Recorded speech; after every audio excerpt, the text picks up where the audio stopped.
Meaning of goof. Goof. Goof. Goof. Goof. The term goof can have different meanings depending on the context in which it is used. Generally, it is a slang term that refers to someone who is silly, foolish, or acts in an awkward or clumsy manner.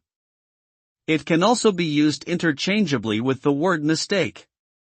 A person can make a goof or commit a goof to mean they made an error or blunder. In some cases, goof can also refer to a practical joke or prank. Overall, goof is a colloquial and informal term that is usually used in casual settings.